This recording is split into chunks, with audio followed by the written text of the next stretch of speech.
What's good? What I do? How you doing? I'm good. How are you doing? Man, with the push. Pushing.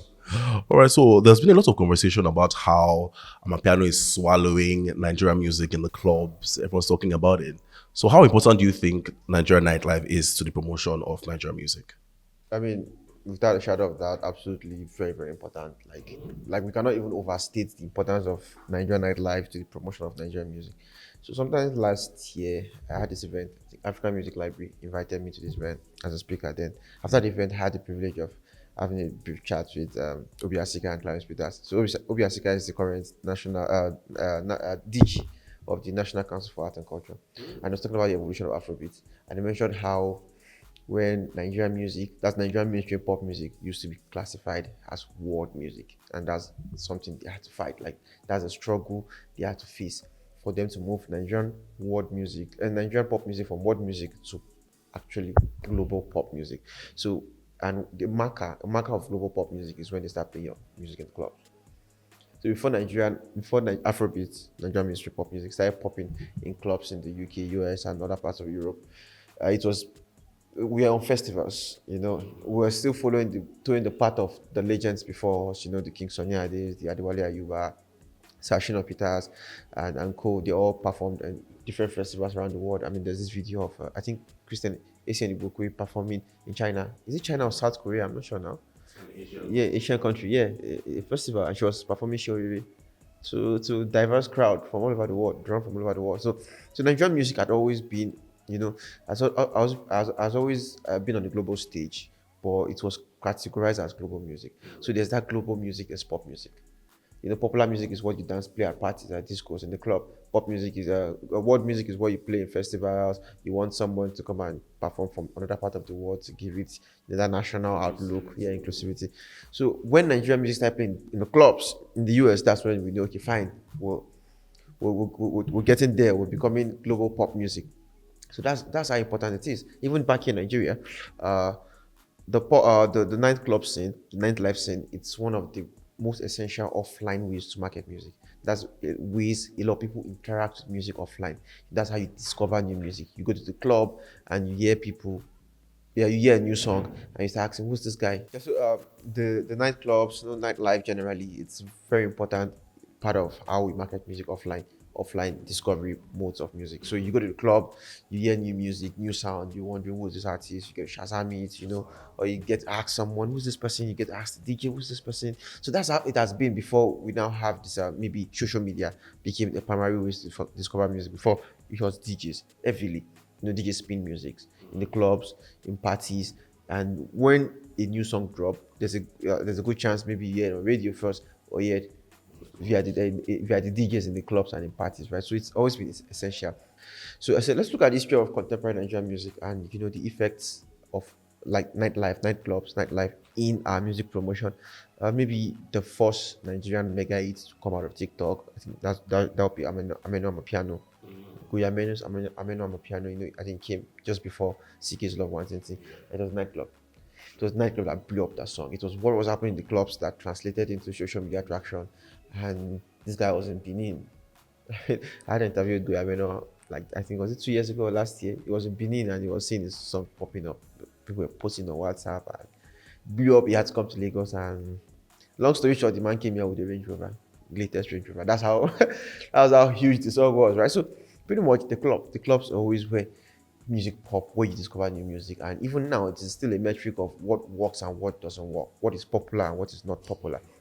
So when someone drops a song and maybe you think this song is not great, this is not a good song, and they tell you, "Oh, this song is going to blow up in the club." When you're in the club, you're going to love it in the club. Now that's a metric of measuring success, popularity. It's the club plays a very, very essential role in that. So it's always been a way to market music.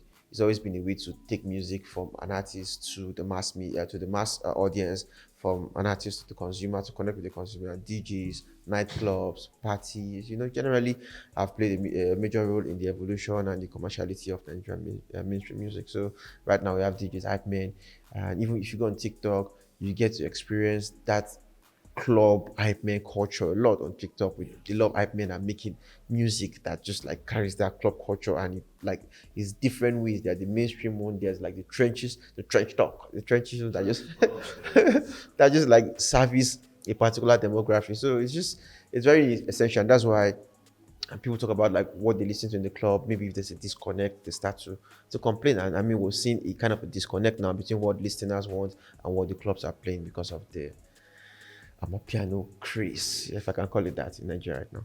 All right. So now it's the popularity of our piano now in the club. Do you think it's a result of the popularity of it in the music industry? I think whatever the club plays, to a large extent, it's what is popular. It's what's obtainable in the industry, and that's what like translates into what is played in the club. Because when you come to the club, they want to give you what is popular, what is hot. So I'm a piano for the past 3 years, 4 years has been hot in Nigeria. That's been hot in Nigeria, and that's why it has like that's translated into what goes on in the club, the kind of music we play in the club. And I think we'll get to that point in the industry where my piano is seeing a diminishing return. We stretched it to the maximum. It has reached its elasticity point. There's nothing else to be done. There's no other course of action to be concluded. We've seen it all, we've sampled it all, we've tried it all. Now it's time to kind of move on, right? So I think the we can still see that there are still artists generally, even like in terms of that the whole outlook of the industry, artists are still tethered towards amapiano. That's still like their go-to primarily right now, and it's the same thing for the club. For the clubs as well, amapiano is the go-to sound, and that's why you go to the club, you hear shakers and break beats and lock drums for 1 hour. Yeah, there's this recent video of this would I call her an influencer? Yeah, the influencer Empress complain about amapiano in the club that she don't tire, like what happen, stuff like you say, yeah, Empress, yeah. Shout out Ogaga, that's Ogaga's favorite influencer. And I was speaking with my OG AOT2 recently, and I was seeing that God, like it was somewhere, and the DJ announced that I'm going to give you guys 1 hour straight on my piano. Yeah, he just stood up and left because bro, everyone is tired, right? So it's what's happening in the industry that is translating in the club as well. People are tired of like amapiano generally, consumers, and in the clubs as well, they are being fed the same thing. And now what we don't understand is that amapiano is a culture. The same way Afrobeat is a culture. No, there's the music part of our piano. That's the music part. And that's what we borrowed. And even from the music part, we borrowed the lock drums and the shakers. That's all. Because the language is a very key part of it. And that's why the best of our piano songs are South African music. From the time we discovered amapiano as Nigerians till now, the best, the biggest amapiano songs have always come from South Africa. From Tala ICU's Mniki to Shalabam, to Abalili, Asibi Happy, everything. So it's always been them because I mean, their music, they have the soul of the music. Now, amapiano is a culture. It comes with the language, it comes with the production, it comes with the lifestyle, yeah, and it comes with the dance. So that lifestyle comes with the dance, the way they dance, the way they vibe to it. So in South Africa, an amapiano party, a nightclub in South Africa where they play amapiano is always different from a Nigerian scene because it's their culture. They know how to vibe with it. It brings out something in them. It inspires something in them. So they know the dances to do. They know how to vibe with it, how to move with it. And that's in our DJ do here where they just play the instrumental and we just blow whistle on it and it's just exhausting. It's a different vibe to them there from what I've seen. And for all people who have been there and experienced it firsthand, have told me there's a different vibe to it. Like you could just be playing the instrumental and people there would just be giving you the vibe themselves, making up the music themselves, right? But it's very different here. Yeah, we just have whistles and we have lock drums and we have shakers and we just nod along. It's different. Now, the same way Afrobeat is our culture and it goes beyond the music. Now, you can make Afrobeat by taking Afrobeat style production, the way we arrange our music, the percussions, the way we use the synths, the drums, then the melodies as well. But you cannot speak pidgin more than Nigeria. And that's what kind of, to a large extent, defines Afrobeat, the language. We use pidgin, we use Yoruba, we use Igbo, we use different languages, right? So that's like, there's a culture to it. There's also something that inspires in you. For example, now in the club, if a DJ plays Daddy Shoki, Marvelous Benji, Danfo Driver, there's something that you know how to move to it. You know the dance you want to dance to it. If you play Yahoozy, you know the dance we used to dance to it. Derry G, you know the dance we used to dance to it. If they play Whiskey, Davido, their hit songs, it brings out there's nostalgia. There's the way it makes you feel. There's the way you want to vibe to it.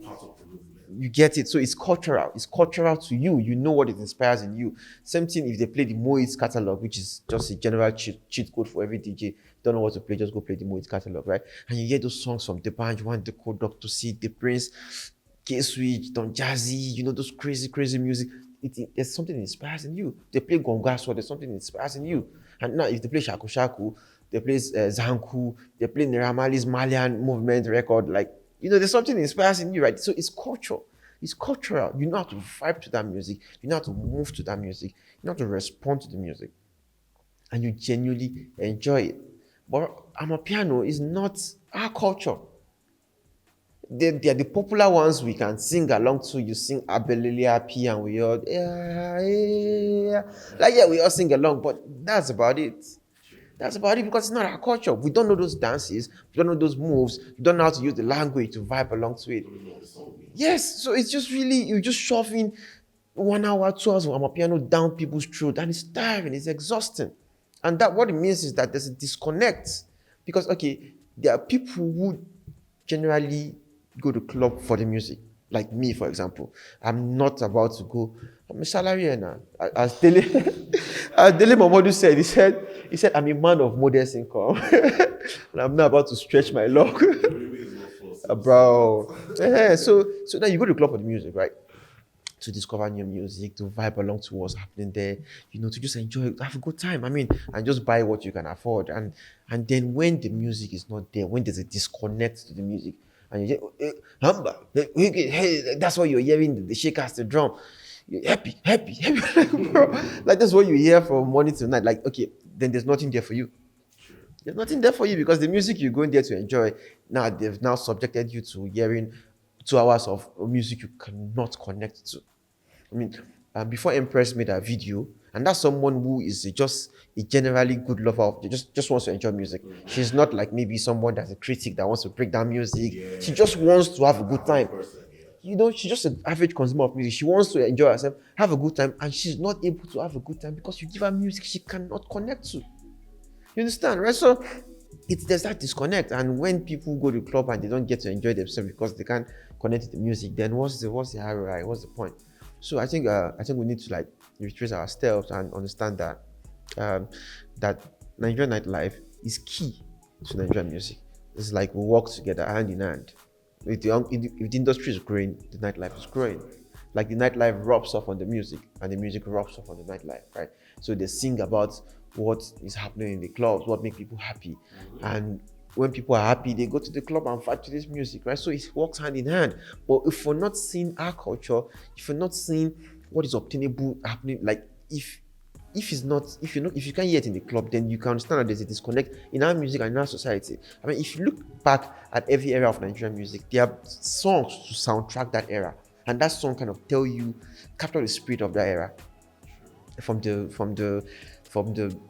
early 2000s to the Mangolo sounds of the likes of Terry, to the pom-pom sounds of the mid 2000s, to the Panku sounds of the 2016-17, Shaku Shaku, Zanku, Malian music. Then when Amapiano came, we had stuff like that, like people just sampling it. So the music that tells you, okay, this is what's happening in this era, this is what it sounded like in this era, this is how people were partying in this era. When they say that you party like it's 1980s, because there's a way people partied in 1980s. There was a lot of psychedelia there, and that's where pop rock music was taking over.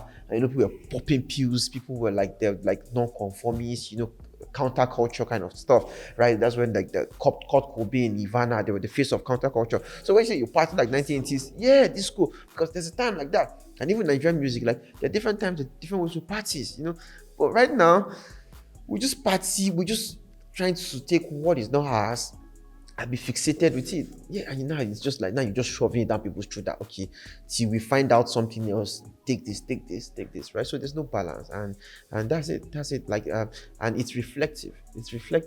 And what is happening in the industry, the kind of music we're making that sounds tired, that sounds uninspired, because we've sampled and we've taken Amapiano to its creative spectrum in Nigeria. So it sounds tired, it sounds uninspired, and now it's rubbing off in the club. Because all of you guys are doing the same thing. You are using Amapiano instrumentals and you are making the hype man repeat himself and say the same thing over the beat, and it's boring. Play me Pop Champagne by Dr. Seed, Let Me Have Fun. Play me the songs that play me the beautiful songs, collection of hit songs we have in Afrobeat. Play me Congas, or play me, play me Duncan Mighty, play me Flavor, play me Fino, play me this guy. We have a lot of beautiful music, right? So it just it rubs off on each other, and that's what we're seeing right now, and that's how we have to figure out how to move past this. All right, so what now is the way forward? It's about striking the balance. It's about striking the balance. Now, borrowing from somewhere and trying to like make something of it locally and domesticating it in Nigeria, it's not new. We've always done that from the 60s, and it's not just like even in terms of our music. We've had folk music, we've had jazz music, we've had people make incredible music all over, from 1960s down to this time. So we've always borrowed, we've always taken, but it's about finding the balance, right? It's about not being fixated on what is not yours. I'm sorry, this may sound like I don't say maybe protectionist, like I'm a protectionist, but this is not about being protectionist of Afrobeat. It's about yeah. I mean, even South Africans that would say they want to gatekeep, or maybe I'm saying like we are kind of being fixated on what is not ours, and it is showing because it's not part of our culture, and that's why there's a disconnect. There's a fixation with what is not ours, what is not part of our culture, part of our identity, and that's why there's a disconnect. I don't think I've ever had anyone complain about they're playing too much Afrobeats in the club. But if they do that in South Africa, I would expect them to complain. You understand? Because if they play Pop Champagne, or if they play a Kellyanne song, or they play Zlatan, a South African might not know how to vibe to the song, but it is cultural to me, and I know how to vibe with the song. So that's it. So it's about striking a balance. We've always taken, from Azondo to Banku to jazz to funk to disco. We've always taken. And we've done the dances as well. We've done the funky chicken dance and everything. But what is not cultural to us like we can never force it on ourselves, right? So it's about striking a balance, right? Doing that, okay, this is out right now, this is popular, okay, I'm going to give them a bit of this, but let me give them a bit of their culture as well. So I think we've lost that balance in Nigerian nightlife, in the clubs, and that's why I think if for people to actually be coming online to see it's enough is enough, I think it shows that okay, we've taken this a little bit too far. And this is not just maybe music people like Adeayo being the alarmist and talking about how our piano is tired and now we need to move on. Now this is just an average music consumer who wants to have a good time, complaining that they are not able to have a good time because you keep giving them music that they cannot culturally relate to. So we need to strike balance. We need to strike balance, and it's as we're striking, as if we strike a balance in Afrobeat, in our music making, in our music, in our soundscape, I think it's going to reflect in the club as well. So it's about striking a balance, and it's there's this whole recent talk about how Afrobeat is boxing people. I think if you want to show Afrobeat is not boxing you, one of the ways to show it is to show that there's a lot of music in Nigeria. I think it's kind of like, I think it's laughable and it's kind of pitiable, in fact, that people saying Afrobeat is boxing me, but the reason why you think you're boxing and the reason why you don't want to be boxing is because you want to make another person's type of music, or you want to make Afrobeat music and want to benefit something from someone else. Like you want to make Afrobeat music but you want R&B nomination, you want to make Afrobeat music but you want pop nomination, stuff like that. So if you say, okay, I don't want to be boxed, I want to make pure R&B, I want to make just rap music, it's fine. But at the same time, you don't want to be boxed. How about you sample the different numerous sounds we have in Nigerian music across the 36 states, across the different tribes and regions? There's a lot of beautiful music, like from Fuji to Akbala to Guinea to HighLife to the South HighLife that people like Key Style and Wizard China are bringing into the industry. To the music from northern Nigeria. There's a lot of music that we can use to refresh the ecosystem instead of just like being fixated on something that is not ours and waiting for where next to copy from. Like, okay, where next? What's popping outside? Where can we take? What new sound can we take? Right. The biggest and the most popular Amapiano records in Nigeria are because they were well domesticated. Ashake brought that Yoruba Fuji, hip hop vibe element into it, vibe into it. The same thing with Shea vibes. Shali Poppy brought that Beanie vibe into it. KC brought the Igbo or Japiano vibe into it, right? So it was well domesticated. Music thrives on relatability. It's thrive on relatability. If it's not relatable, it will struggle to blow. That's why when Nigerian rappers were rapping like 50, you were rapping like Americans. Some Nigerians cannot connect to it because it changes across generation. Maybe in the early 2000s, those who were older, those who grew up on Tupac, on Biggie, on Jaru, on DMX, they can relate to your rap because that's what they grew up on. But me, that kind of like my first proper interaction with hip hop is Kanye West 2005, 2006. And the person that now made hip hop kind of popular for my generation is Lil Wayne, Kata 3. So there's a disconnect between there's a shift in culture between Kanye, Lil Wayne, and what Jay-Z is doing, right? So that's why when someone like MI came in 2008, they need to seek him, and they brought a new style to the hip hop game. They brought swagger, they brought finesse, and they make it sound cooler. I can connect, and that's why when we have the Nigerian guys start rapping in Yoruba, the local people can connect. When they start rapping in Igbo, in Pidgin, they can connect because it is relatable. It is culturally relatable to them. Yeah, so that's why you see there's some rappers in Nigeria who trap. They trap like the guys from Atlanta, from Chicago, and the Nigerian consumers would rather listen to the same guys in Chicago and Atlanta than listen to them. They're going to prioritize Lil Durk over you, even though you guys make similar music, because they feel it's original to Lil Durk. If they want to listen to that kind of music, they're going to listen to it from where it's coming from. If you are Nigerian, then you should make music that reflects your identity, right? So I think music strives on familiarity, and we've kind of lost that touch, and that's one of the issues we have right now. We've lost certain originality to our music. You listen to the average song dropping right now, and it's so painfully derivative. The productions are similar. What they are saying is similar because they're not making music that is they're not genuinely familiar. They're not cultural to us. So there's a lot of music within, and that's what I'm happy about. Like seeing a lot of local genres being revived and being brought to the mainstream. And that's how we show people that there's more to Afrobeats, by showing them that we can make mainstream Fuji music, we can make mainstream Ogene music, we can make mainstream I Live music. Yeah, so the same way hip hop has evolved from the time of Jill Scott Aaron's The Revolution Shall Not Be Televised, when it's just a spoken words, brilliant spoken words, to today we have people making different type of music like trap, drill. Afrobeats will keep evolving and should evolve and should also borrow from our culture.